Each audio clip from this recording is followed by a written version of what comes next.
मेरे सनातनी भाई और बहनों को मेरा नमस्कार। मैं फिर से वीडियो लेके आया हूँ। वैसे तो काफ़ी दिन हो चुके हैं मैं वीडियो नहीं लेके आया था आप लोगों के लिए, क्योंकि उस टाइप का मुझे कोई सब्जेक्ट ही नहीं मिला कि उस चीज़ पे मैं वीडियो बनाऊँ।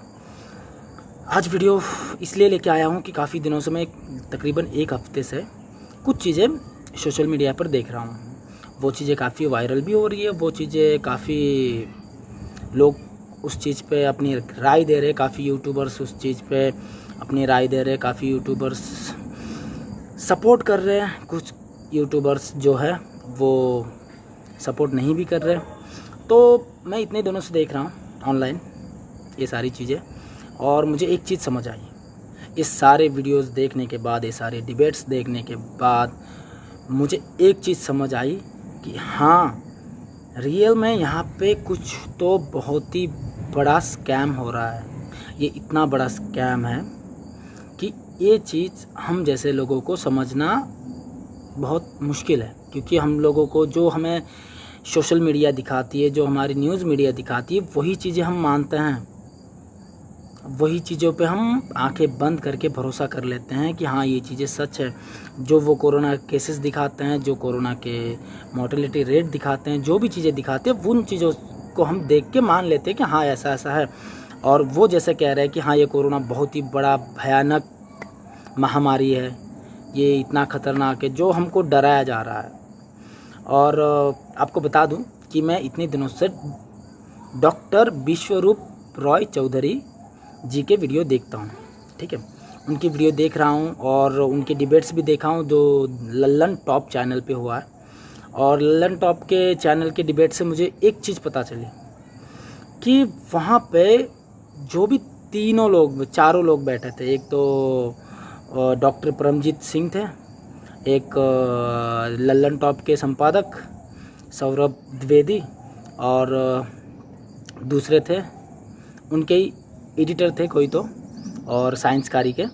तो ये तीनों मिलके डॉक्टर विश्वरूप रॉय चौधरी जी को कोट कर रहे थे। उनको मतलब कुछ बोलने ही नहीं दिया जा रहा था वहाँ पर कुछ भी। वो अगर सवाल का आप खुद देख लीजिए उस डिबेट को, तकरीबन 1-1.25 घंटे का वो डिबेट है, आप लोग देखिए और आप लोगों को उसमें सारी चीज़ें समझ आ जाएंगी कि जो चीज़ें डॉक्टर विश्वरूप चौधरी जी कहना चाहते हैं वो चीज़ें वो नहीं सुनना चाहते। वो लोग जो सुनना चाहते हैं वो चाहते हैं कि जो हम सुनना चाहते हैं वही डॉक्टर विश्वरूप चौधरी जी बोले। हालांकि ऐसा उसमें होता नहीं है। डॉक्टर विश्वरूप चौधरी जी अपनी बात पे अड़े रहते हैं और अपनी बात एक ही तरह से कहते रहते हैं, और ये लोग उनको प्रेशराइज्ड करते हैं कि नहीं, जो हम सुनना चाहते हैं वो तुम बोलो। लेकिन बिल्कुल भी वैसा वीडियो में नहीं होता है। आप खुद देखिए, आपको भी समझ आएगा। और काफ़ी जगह पे ऐसा होता है कि उनको आंसर देने के लिए क्वेश्चन दिया जाता है। क्वेश्चन देने के बाद जब भी वो आंसर देना शुरू करते हैं तो आधा अधूरा आंसर देने के बाद ही वो उसी आधे अधूरे आंसर को कोट करते हैं और बोलते हैं कि आपने ये चीज़ गलत कही है। अरे यार, आप पूरा आंसर तो सुनो। जब आप पूरा सवाल पूछते हो तो पूरा आंसर भी तो आपको सुनना चाहिए। आप तो उनका आंसर नहीं सुनते हो, और आप आधे में ही उनको रोक के फिर आधी बात का बतंगड़ बना देते हो। तो पूरी बात सुनोगे तभी तो पता चलेगा आपको कि वो कहना क्या चाहते हैं, डॉक्टर विश्वरूप चौधरी जी कहना क्या चाहते हैं। ये आप सुनो तो सही। तो वो डिबेट देख के मुझे एक चीज़ पता चली कि ये तीनों भी उनके साथ डिबेट करने के लिए नहीं बैठे थे, बस उनको नीचा दिखाने के लिए।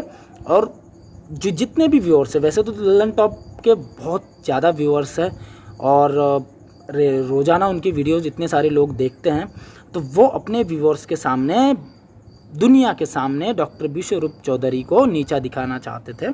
और नीचा दिखाने के लिए उनकी हर बात को उन्होंने नेगेटिविटी के साथ दिखाया और डिबेट को उसी तरह से लेके गए जिस तरह से वो लेके जाना चाहते थे, ठीक है। तो फिर भी डॉक्टर विश्वरूप चौधरी जी जो है उन्होंने अपनी बात पे अड़े रहे और ऐसे ऐसे नाम लिए जिनको नाम लेने के बाद शायद उनको तकलीफ़ भी हो सकती है उस चीज़ की। और ये तो आप लोग जानते ही है, जो राजीव दीक्षित जी के साथ हुआ, वो भी सच्चाई कहने जाते थे, वो भी सच्चाई कहना चाहते थे। वो भी जो वेस्टर्न मेडिसिन सिस्टम है, वेस्टर्न जो भी एलोपैथी सिस्टम है, उस सिस्टम के खिलाफ थे। आयुर्वेदिक को सपोर्ट करते थे। आयुर्वेदिक के वो बहुत ही ज्ञानी थे, उनको आयुर्वेद के बारे में बहुत ज़्यादा जानकारी भी थी। और वैसे ही अब उभर के आए हैं डॉक्टर विश्वरूप चौधरी, जो कि आयुर्वेद को सपोर्ट करते हैं, आयुर्वेद को प्रमोट करते हैं। लेकिन ये एलोपैथी जो है, वेस्टर्न एलोपैथी, ये लोग नहीं चाहते हैं कि आयुर्वेदिक जो भी आयुर्वेद है वो आगे आए। और वो ऐसे जो अब ये भयानक महामारी बता रहे हैं, तो ऐसे चीज़ों का इलाज तो डॉक्टर विश्वरूप चौधरी खुद कह रहे हैं, वो चैलेंज दे रहे हैं कि आप मुझे पेशेंट 2 कोरोना के, मैं आयुर्वेद से उनको ठीक करके दिखाता हूँ, अगर नहीं दिखा पाता हूँ तो आप जो चैलेंज कहोगे वो हारने के लिए तैयार है। फिर भी ये लोग उस चीज़ पे नहीं मानते हैं और अपना ही बात चलाते रहते हैं। तो वैसे मैं कहना चाहता हूँ कि खुद भी मैं इतना पढ़ा लिखा नहीं हूँ कि मुझे ये सारी चीज़ें पता चले। हाँ, लेकिन इतना तो समझ में आता है कि कौन सा इंसान किस तरह से सोचता है, कौन सा इंसान किस तरह से सोचता है, और कौन सा इंसान देश के हित के लिए सोचता है और कौन सा इंसान खुद के हित के लिए सोचता है। ये हमें समझ आता है। ये हमारे सनातनियों के खून में है कि हम लोग ऐसे ही किसी पे भरोसा करके भेड़ चाल नहीं करते हैं। भेड़ों जैसे भेड़े चलते हैं एक के पीछे एक, वैसे हम लोग नहीं चलते हैं।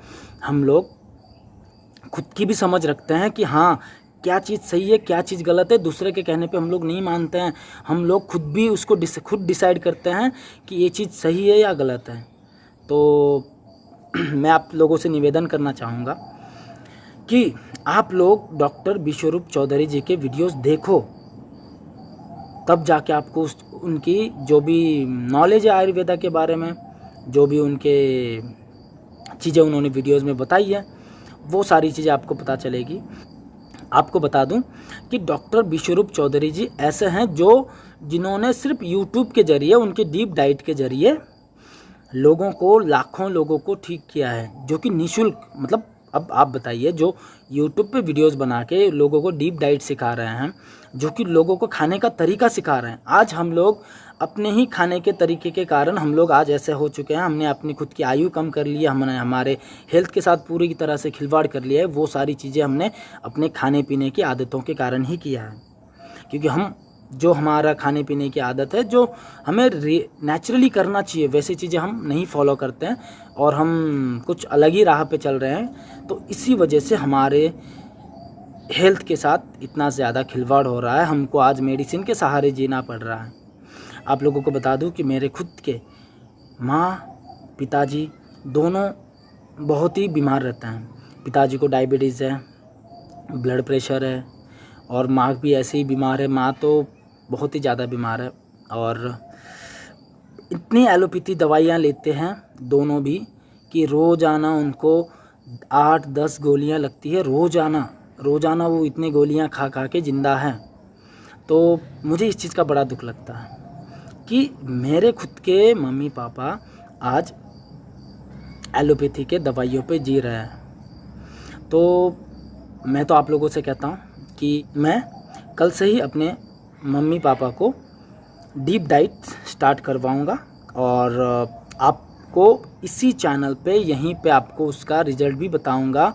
और हो सके तो इस वीडियो में जो भी अभी मेरे मम्मी पापा की हालत है करंट, वो आपको दिखाने की कोशिश करूँगा। और उसके बाद अब ये चीज़ तो आप लोगों पे और हम मेरे पे है कि आपको कितना उस चीज़ पे बिलीव करना है, कितना इस चीज़ पे बिलीव नहीं करना है। क्योंकि दुनिया वाले कुछ भी कहते हैं।